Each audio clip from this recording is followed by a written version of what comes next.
하나님의 말씀을 듣도록 하겠습니다. 하나님의 말씀 에베소서 말씀이죠. 오늘 읽었던 에베소서 5장 3절부터 14절까지 말씀이고요. 이제 23번째 시간입니다.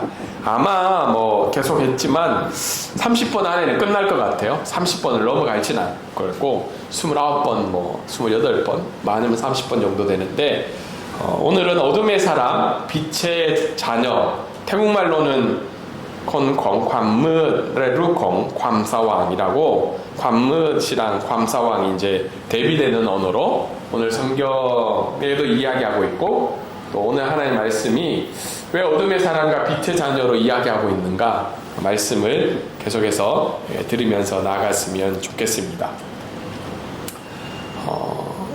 매년마다 이제 국제투명성 기구라는 데가 있어요. 국제기구, 투명성 기구.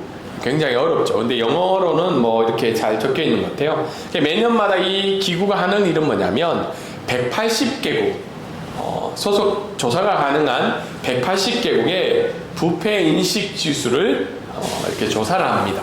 그래서 어느 나라가 청렴한가, 어느 나라가 정부와 기업과 시민들의 의식이 투명한가, 아니면 부패가 많이 되었는가, 그걸 조사를 하고 있습니다.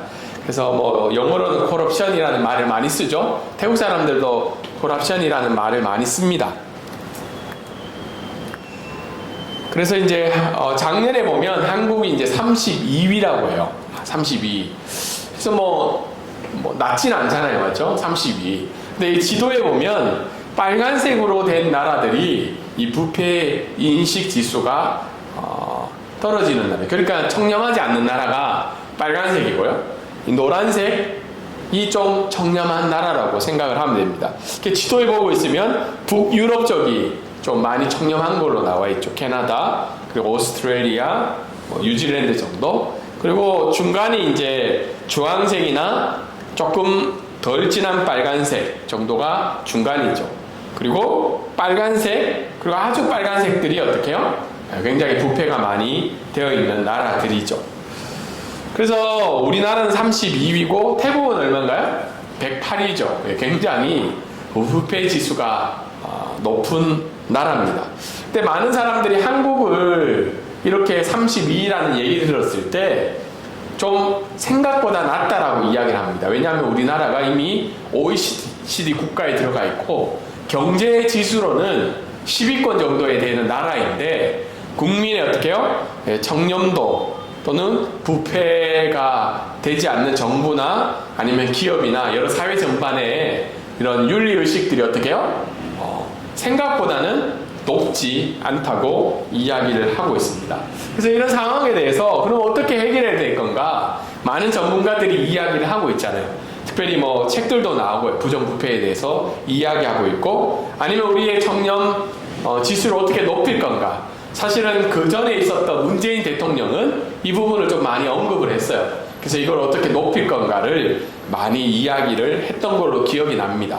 그리고 우리 현재 정부들도 이게 어떻게 보면 국가의 브랜드 지수이기 때문에 이 부분을 굉장히 강조를 하고 있습니다.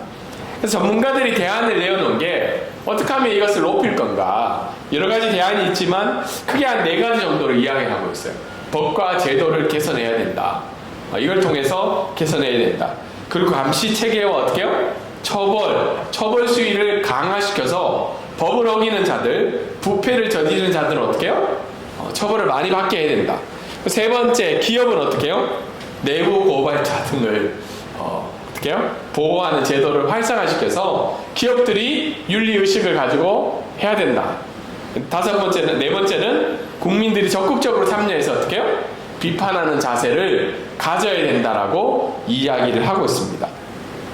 근데 이런 원칙과 이런 내용들을 들었을 때, 여러분 생각했을 때 어떤 마음이 되세요? 이런 걸 통하면 부패 지수, 부패가 회복이 되고 청렴 지수가 올라갈 것 같아요? 어떻게 생각하세요?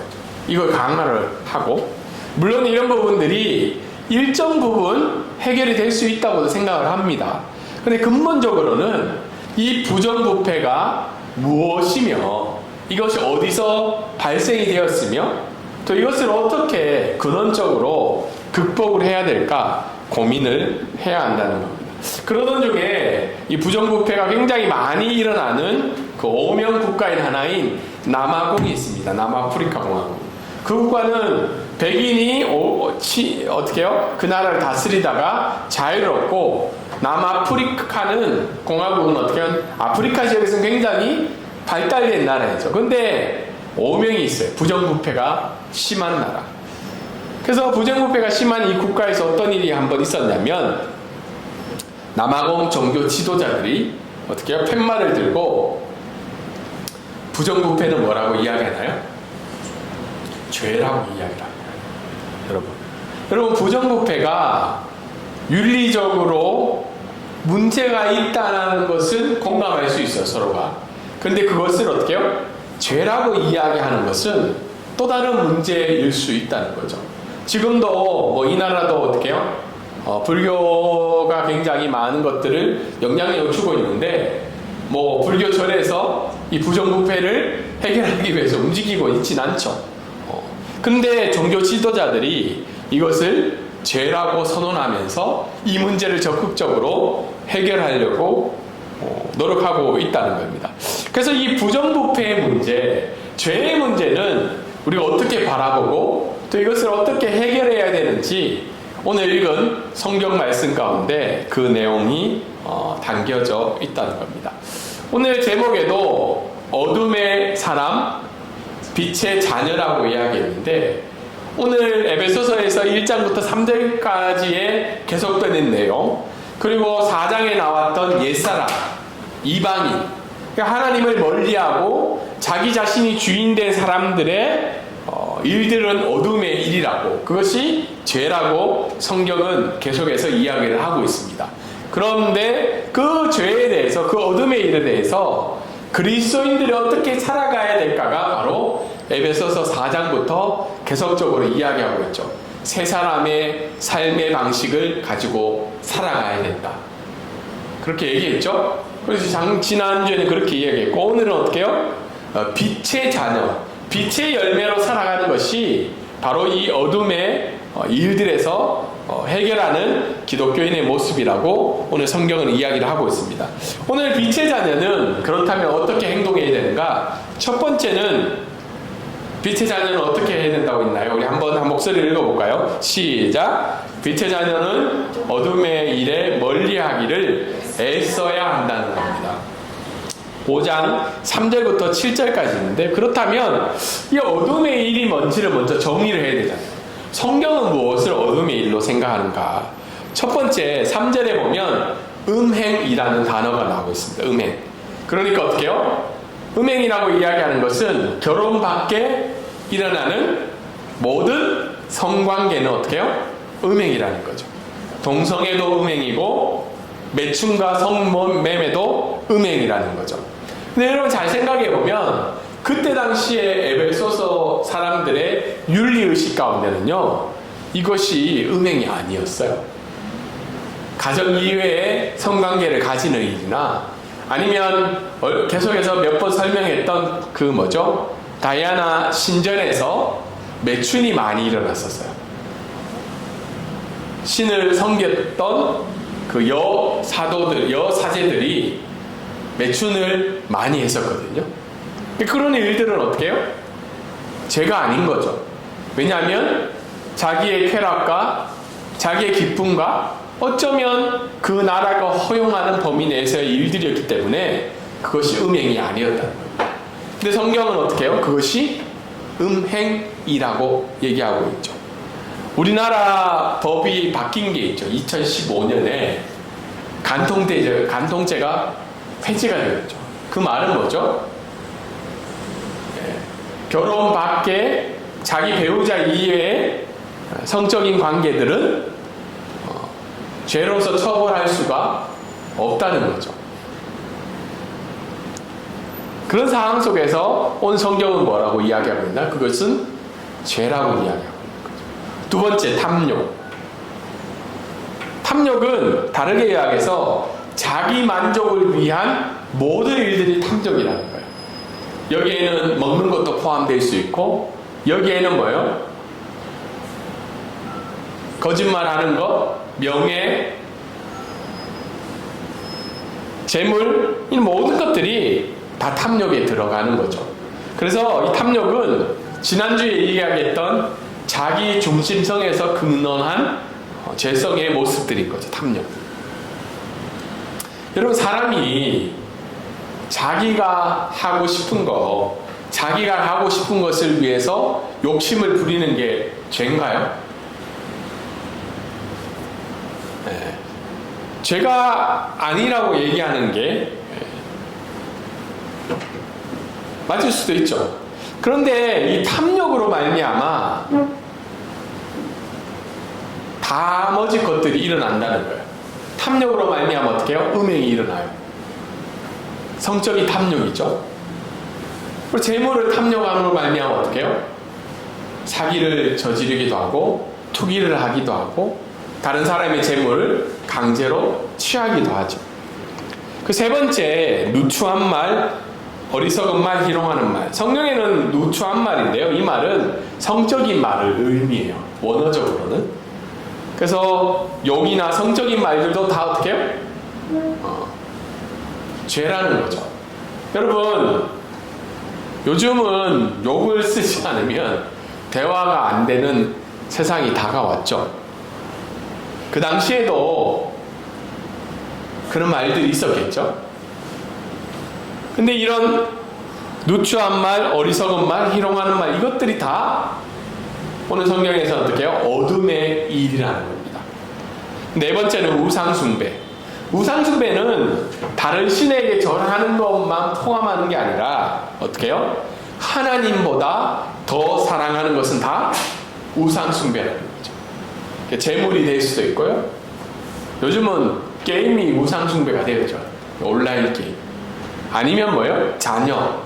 자녀도 우상숭배 중에 큰 일이죠. 하나님보다 더 사랑하는 것이 있으면 어떻게 해요? 다 우상숭배라고 오늘 성경은 이야기를 하고 있습니다. 근데 이 어둠의 일은 어떤 일을 결과로 나타난다는 거예요? 하나님의 기업을 얻지 못한다. 다르게 이야기해서 하나님과의 함께 하심을 누리지 못한다는 거예요. 그리고 어떠해요? 하나님의 진노를 받는다는 거예요.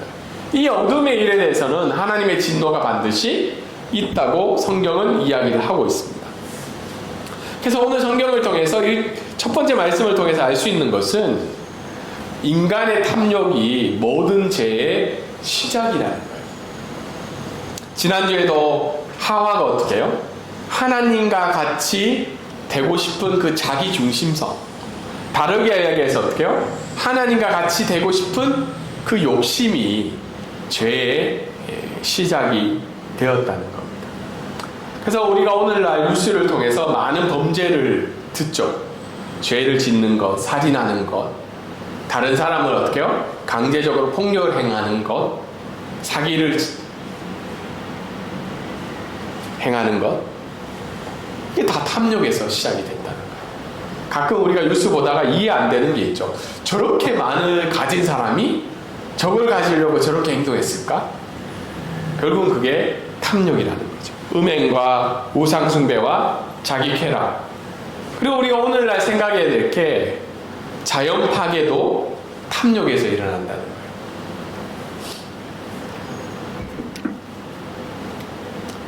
우리가 오늘 또 빠지지 말아야 될 것이 한국 사회에 보면 어떻게 해요? 음행과 외도에 빠진 나라라는 거예요. 어둠의 일 중에서 우리 한국 사회가 한국 사람이 특별히 많이 저지르고 있는 문제 중에 하나가 바로 음행과 외도라는 겁니다. 조사를 했는데요. 20세 이상 사람들에게 외도, 그러니까 결혼한 배우자 이외에 그런 성적인 관계를 맺은 사람이 있냐라고 물었는데 몇 프로라는 거예요? 50%라는 거예요. 야, 이 충격적이지 않나요? 그리고 여성의 경우는 어떻게 해요? 10%. 근데 이거는 좀 여성들이 정직하게 대답을 하는 것 같지는 않아요. 뭐 비슷하거나 아니면 조금 적을 수도 있는데, 근데 조사에 여기에 밝혀지지는 않았지만 그럼 몇 명이나 외도를 했냐야 50세 이상에게 물어보니까 남성의 같은 경우에는 12명이라고 대답을 했어요. 12명.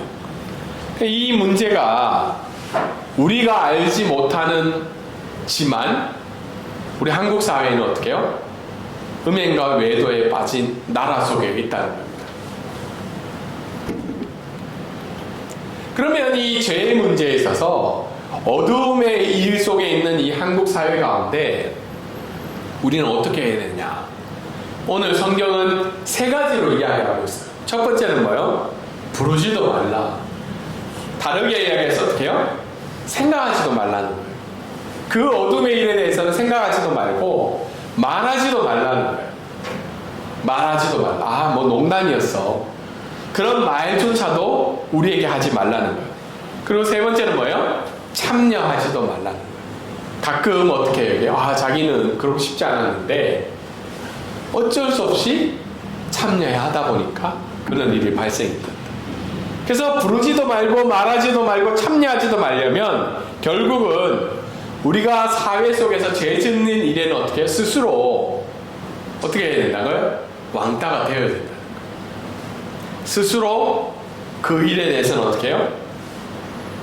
구별이 되어야 된다. 여기 밑에 보면 어항 사진이 있죠. 어항. 네. 물고기가 많이 살고 있는데 어떻게 해요? 죄 짓는 일에 대해서는 어떻게 해요? 옆으로 건너가야 돼요. 물론 이 말은 이 사회 속에서 분리하면서 살아가는 말이 아니에요. 다른 사람과 관계를 가지고 그 사람에게 어떻게 해요? 예수 그리스도의 사랑을 전하며 때로는 사회 속에서 같이 어울려 살아가야 되지만 무슨 일에 대해서는요? 어둠의 일에 대해서는 죄 짓는 일에 대해서는 스스로 왕따가 되어야 한다는 겁니다. 왜냐하면 빛과 어둠은 어떻게 해요? 공존할 수가 없다는 거예요. 빛과 어둠은 공존할 수 없기 때문에 스스로 왕따가 되어야 된다는 겁니다. 그리고 우리가 이 일에 대해서는 늘 기억해야 될 게 뭐죠? 죄에 대한 하나님의 심판이 있다는 거예요. 우리가 죄에 대한 심판을 얘기할 때 착각이 있어요. 사람들이. 착각이 뭐냐면 교회 밖에 예수님을 믿지 않는 사람들이 이런 일이 죄가 아니라고 해요. 이건 어쩔 수 없는 일이다. 우리가 이 세상을 살아가기에는 어쩔 수 없는 일이다.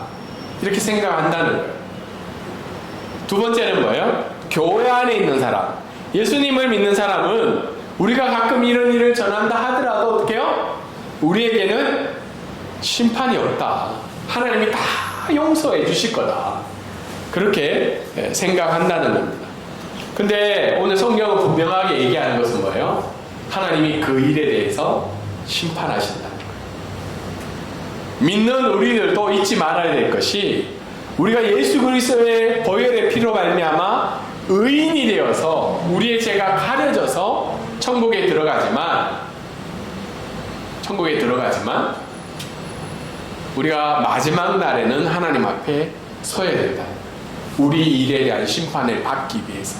그렇지만 그때 어떻게 해요? 예수 그리스도의 보혈의 피가 우리의 죄를 사해 주시기 때문에 우리가 천국에 갈 수 있다는 겁니다. 여러분, 믿지 않는 사람들 가운데 죄에 대한 분명한 심판이 있고 믿는 자들 가운데도 어둠의 일에 참여했을 때 하나님의 심판이 있다는 것을 기억하기를 주님의 이름으로 소망합니다. 두 번째, 오늘 말씀을 통해서 우리가 알 수 있는 것은 뭐죠? 우리 한 목소리 읽어볼까요? 마이크 내려놓으세요. 마이크.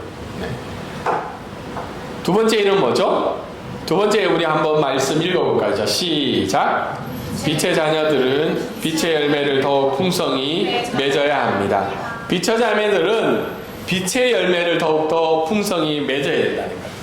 첫 번째는 어둠의 일에서 어떻게 해요? 멀어져야 하고, 두 번째는 풍성히 열매를 맺어야 됩니다. 그럼 빛의 열매가 뭔가? 빛의 열매가 많은 종교에서 종교적 열매를 맺어야 된다고 하는데, 그러면 우리가 믿고 있는 성경은 오늘 에베소서 말씀은 빛의 열매가 뭔지 분명하게 이야기를 하고 있습니다. 첫 번째가 뭐죠? 모든 착함이죠. 다르게 얘기해서 선하게 살아라는 거예요. 이것은 그냥 세상에서 얘기하는 윤리적인 선함이 아니라 하나님의 기준에 의한 선함이라는 겁니다. 두 번째는 뭘 하라는 거예요? 의로움인 거죠. 의로움. 우리가 어떤 상황과 형편 속에서도 어떻게 해요? 하나님이 정해놓으신 그 기준에서 살아가는 그 올곧은 행실을 보여라. 누가 뭐래도 어떤 상황 속에서 의로움을 드러내야 된다. 세 번째는 뭐예요? 진실함. 신실한 말, 말을 포함한 행실을 통해서 어떻게 해요? 진실됨을 보여줘야 된다는 거예요. 태국에 관한 여러 가지 내용이 있다가 얼마 전에 영상을 보다가 그게 어느 자료에서 나온지 이제 발견했어요.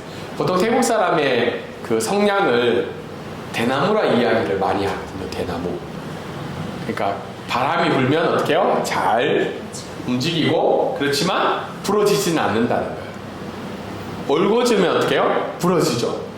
그래서 태국 그 역사에 몽쿠 왕이죠. 4대 왕 때 역대 열강들이 쳐들어왔을 때 우리의 외교는 대나무 외교라고 이야기를 했어요. 그래서 어떻게 해요? 어느 열강이 힘이 센 쪽이 있으면 어떻게 해요?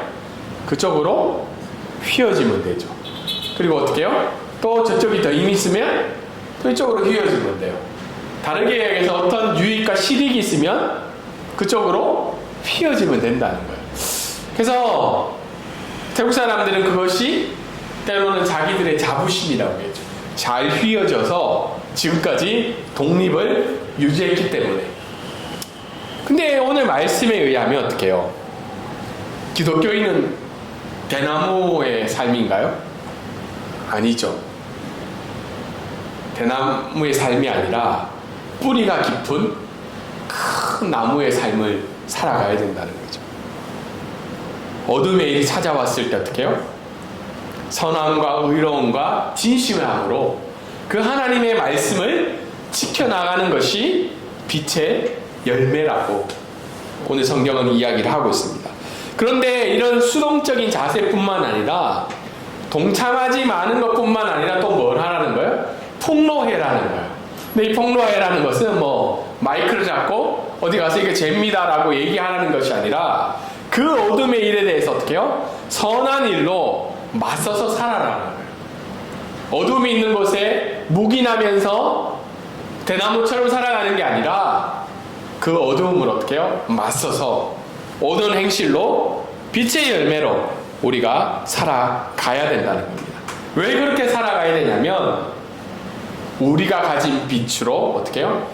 어두움을 밝혀야 되기 때문에. 어두움을 밝혀야 되기 때문에. 그래서 빛의 원리는 두 가지가 있습니다. 빛의 원리는 두 가지가 뭐가 있죠? 안 넘어가네요. 빛의 원리가 두 가지가 뭐죠? 네. 첫 번째가 뭐죠? 어둠 속에서 빛을 비추는 거. 아까 얘기했죠. 우리의 선한 행실로 오늘 읽었던 성경 말씀 11장부터 뒤에 나오는 말씀이 그런 내용인 거예요. 우리의 빛을 통해 그 사람들이 무슨 행실을 하고 있는지를 드러내라는 거죠. 두 번째는 빛을 통해서 어둠의 근원을 밝혀줘야 돼요.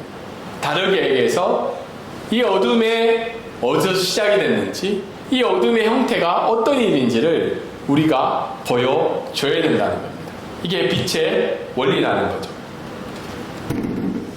그래서 오늘 성경은 8절에 분명하게 우리에게 선언을 하고 있습니다.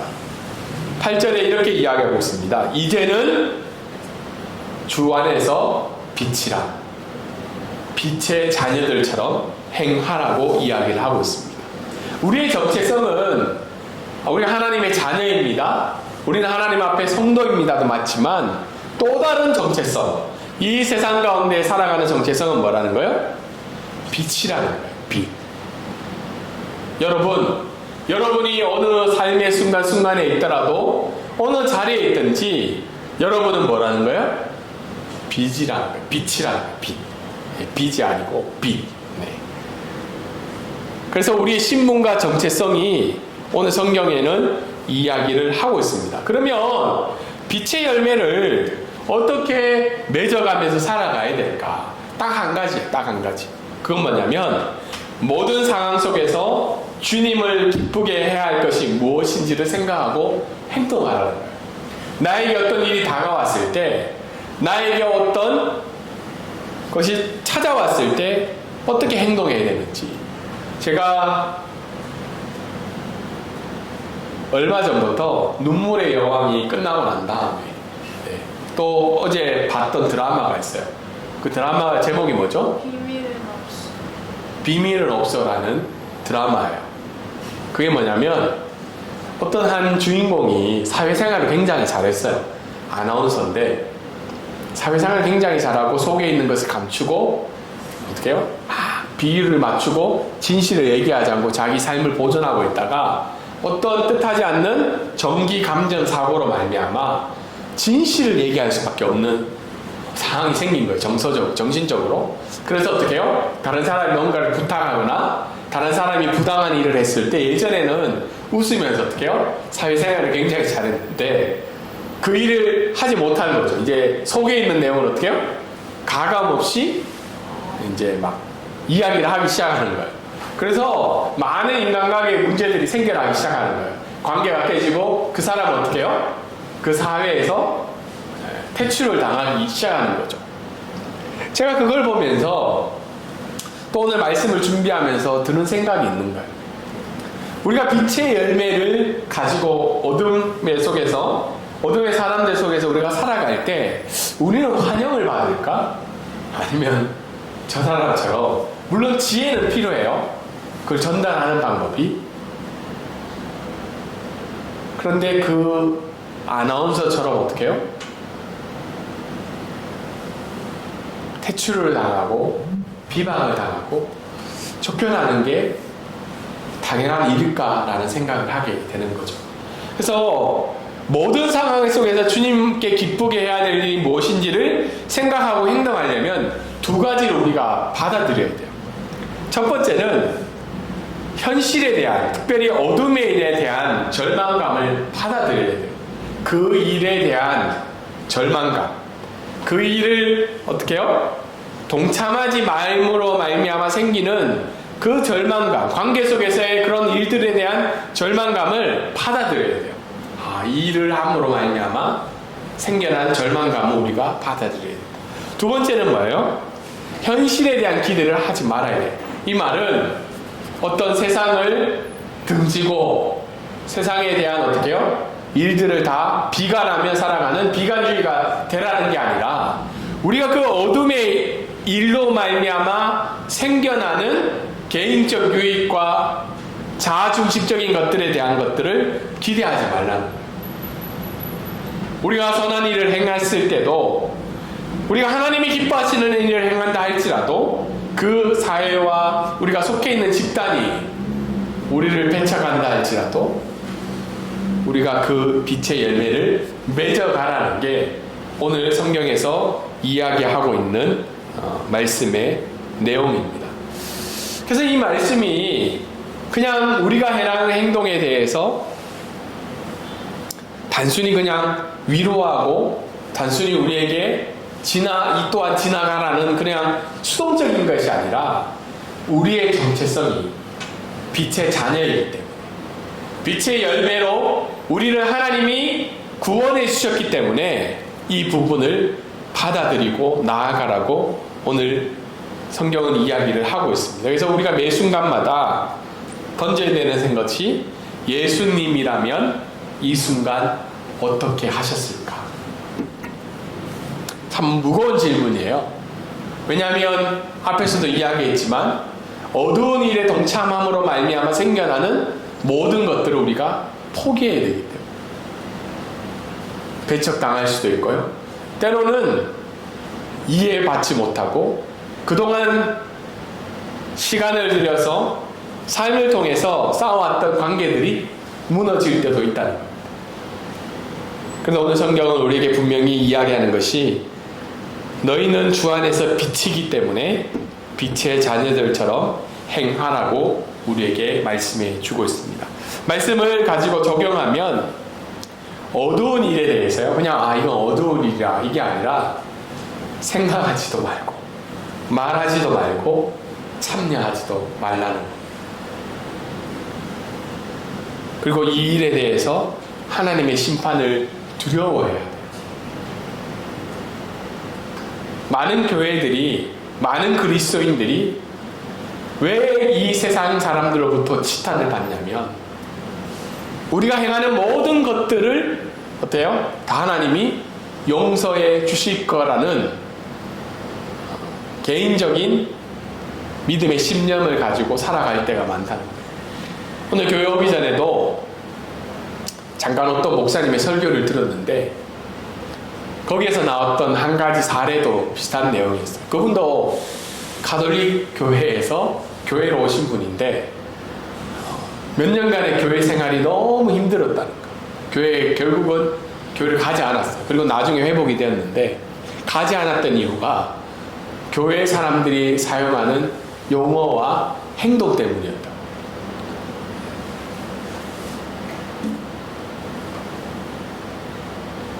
뒤에서는 막 다른 사람을 비판하고 어둠의 일을 하면서 모였을 때는 어떻게 해요? 눈물로 그 사람을 위해서 기도한다는 거예요.